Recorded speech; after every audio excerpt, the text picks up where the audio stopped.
People often ask me, like, hey, do you get nervous doing this job? I'm like, no, don't really get too nervous. There's the odd guess that happens, but mostly you just want to do a good job. That's what I want to do with Elliotte Friedman right now because, this is busy season for Elliotte Friedman. I always don't want to leave anything on the table that a Leaf fan wouldn't ask. I take the responsibility seriously with this one. So let's try to get it right. I got to tell you, hey, Elliotte, you there? 32 Thoughts. Yes, sir. Hockey in Canada, NHL and Sportsnet. Great to have you on. I am going to waste 2 seconds of time. I just got to say that I don't smoke cigarettes anymore, but the thing I really miss about them is that they were always an out from a bad conversation where I was like, man, if I hated something, I was feeling some anxiety in a bar, like whatever. It's just immediately, hey, go smoke a cigarette because you're out and you just go stand by yourself outside. Awesome. You have that power always because it could be, I got to take this as a source. And you just get out. You basically have cigarettes, but without any of the downside. It's incredible superpower. I hope you appreciate that. Well, I guess the only negative is, that's very funny, JD. I get a good laugh out of that. Like, I've been on the receiving end of, it just reminds me of a funny story once. I was once set up on a blind date, and the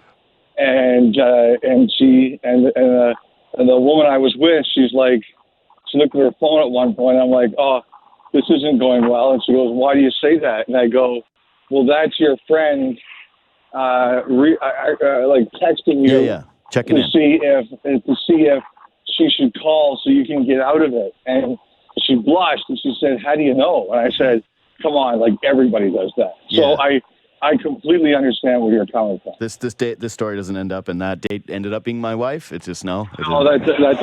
Okay, it's not a cute story. It's just it was that way. I think the friend called on the second date. If I remember Okay. All right. So I brought this up yesterday, but I wanted to bring it to you, which is every year at the deadline for the past 2-3 seasons, we had this feeling of it's the Leafs' last dance. There's this urgency for them to push chips into the middle.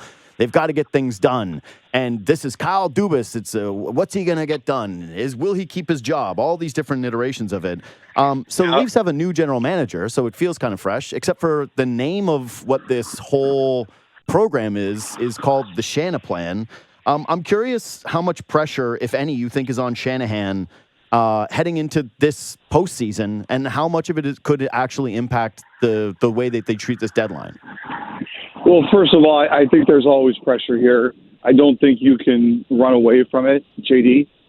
There will always be expectation to do well, especially like if you take a look at this year. I think this year is a perfect example because I think a lot of people, and I admit I've been one of them at times, you look at the roster and you look at some of the holes and you say, this is not a team that you think can win the Stanley Cup. But they have played over their heads this year, and they deserve a lot of credit for that. Like they've had a lot of excuses to be disastrous at times, and they've had the goaltending carousel is almost unbelievable, really.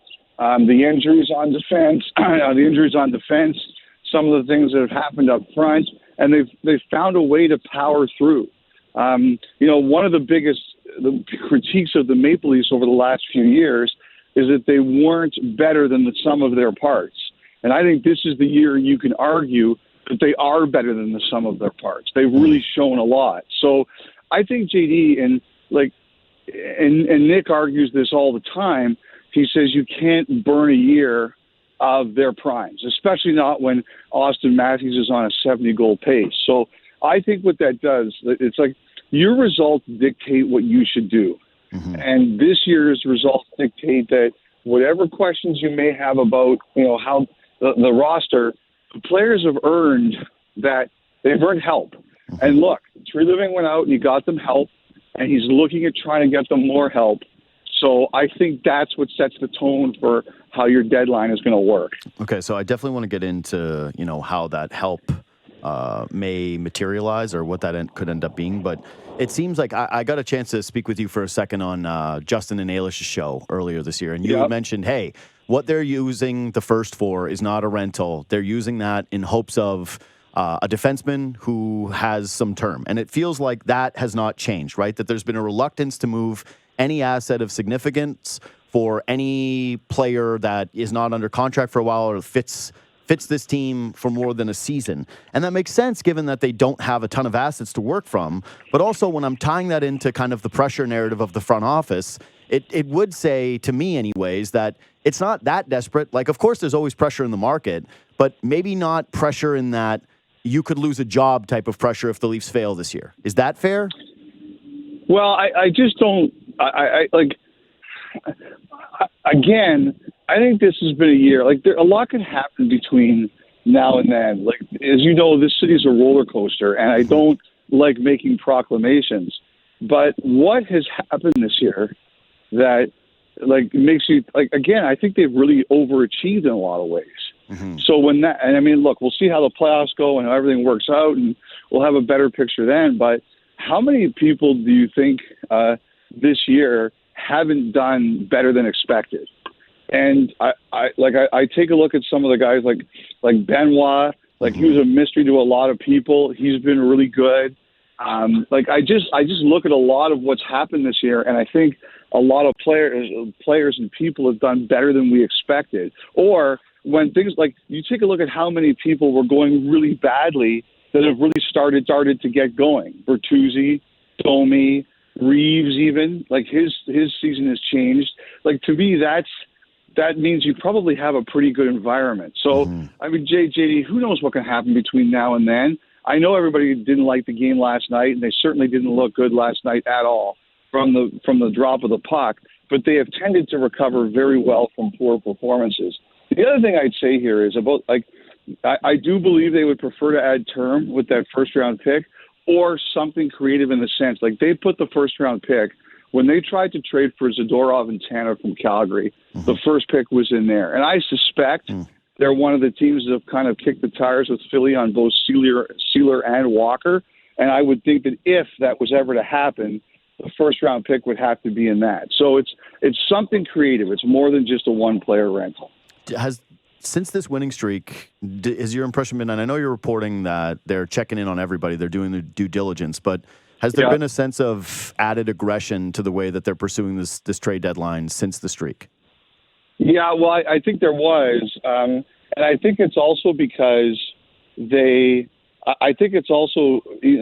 they got so many injuries, right? Like Timmins had the mono and Giordano got hurt, and then, Labuskin got hurt on Saturday night, although he thankfully is okay.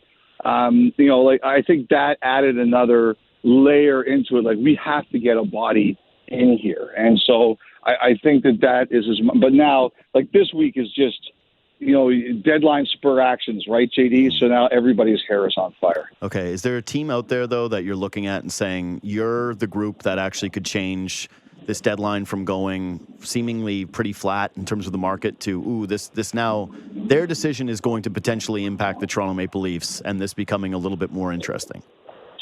That's a good question. I'm trying to think, I kind of wondered if Dumbo was on their radar. Someone suggested to me that he wasn't the highest target.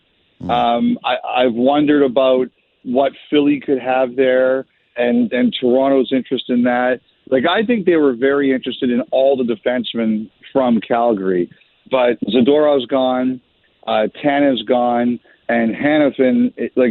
I think if Toronto wanted to, they could consider him as like a rental for the rest of the season, but I just don't think they want to do that. So I think that team probably was Calgary. Now I just think it depends on who they decide they land on that they really like. Again, I think that if they could do someone with term, I've wondered if St. Louis could be that team for a time, but I'm not convinced of that anymore. I don't have a great answer for you there, but it's a great question. Well, what about Seattle, though? Because they're 3 games back of the Flames, who are in full sell mode, and yet it seems as though there's a real reluctance for them to move pieces, despite this clearly being a seller's market. Seattle is a great question, and I should have mentioned them too. What I have heard about the Kraken is they like their defense, and they, even though they won last night, but as you said, even though they're farther out, I think they also look at next year. And all these guys have a little bit of term. Larson, to me, like, he'd be the dream, but he's got another year. Alexiak's got term. Will Borgen, who I know Justin likes, he's got term. Like a lot of their, obviously Vince Dunn has term. So like they have a good top four and they want to compete next year. I can see Ron Francis saying, you know what, I'm just not interested in that. And I think that's where he generally stands. Now, everybody's mind can be changed, but it means it's a huge price. Like, I think he'll move Justin Schultz, who's a UFA. I think he'd move Dumoulin, but his top four guys, I just don't think they're really in play, JD. So, speaking of huge price, it's been pretty well documented that the Leafs don't have a ton of draft picks because we heard every single time Tanev was brought up. And, the Leafs don't have a second-round pick. It's like, yes, we know. Everybody knows now. I think it passes the mom test at this point that people knew the Leafs didn't have a second-round pick. Do you think Easton Cowan is an untouchable?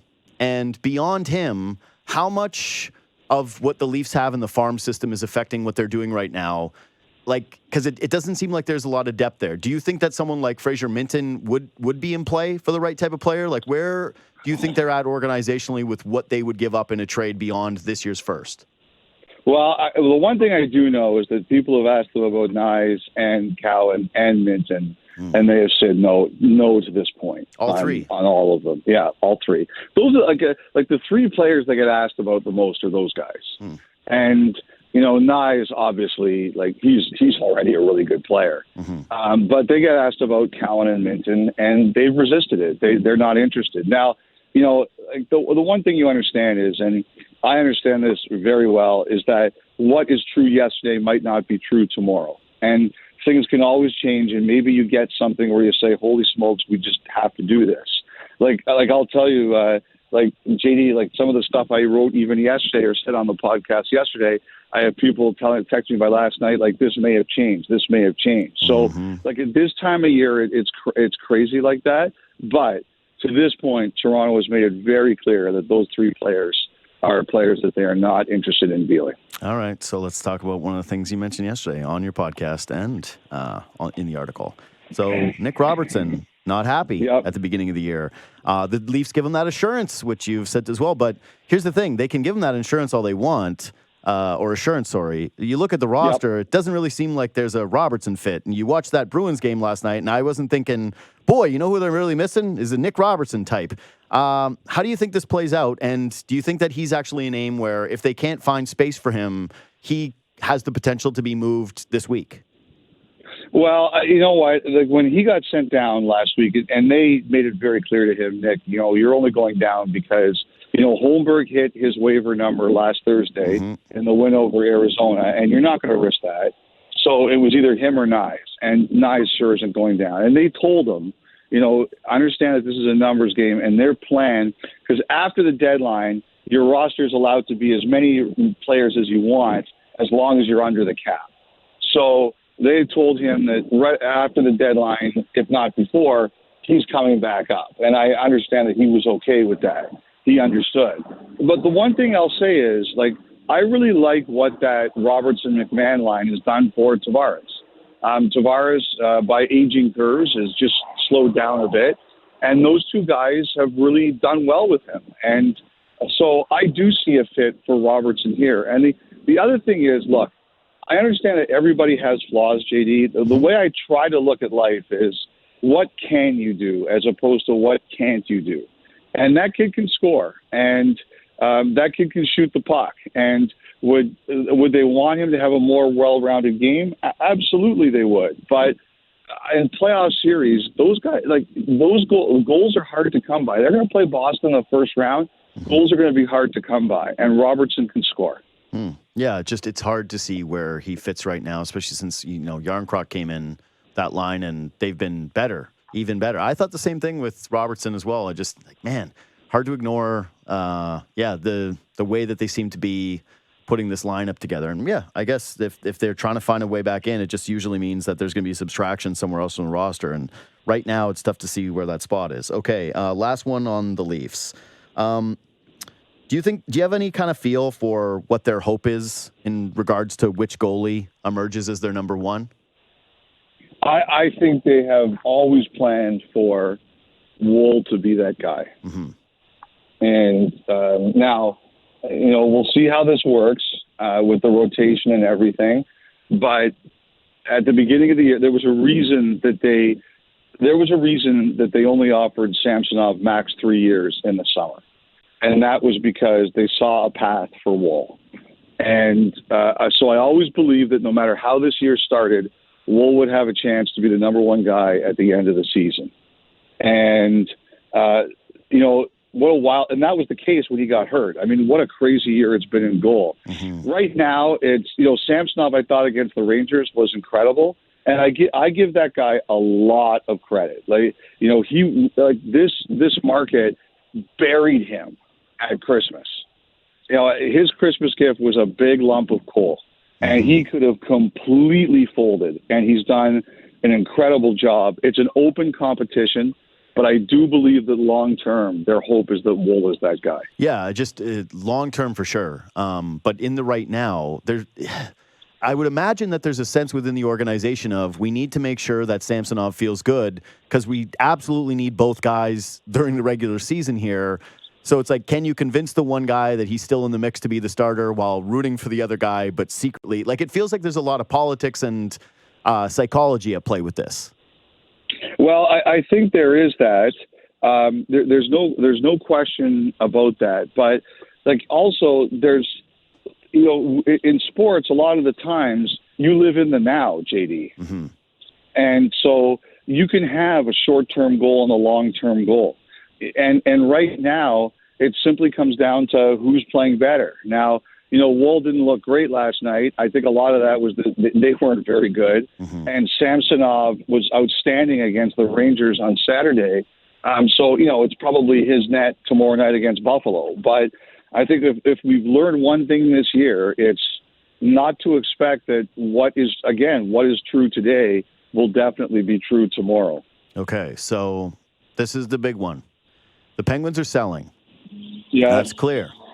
They're moving pieces out, but I think your reporting has been, I don't like misquoting you, so I usually don't try to just do it off the top, but it's been something along the lines of they're telling the core four guys, don't worry, you're set, everything else around you, we might be moving. Yes? Something like that? Generally, yes. Okay. I think so. I got to tell you, the cancel thing is interesting. I get people who...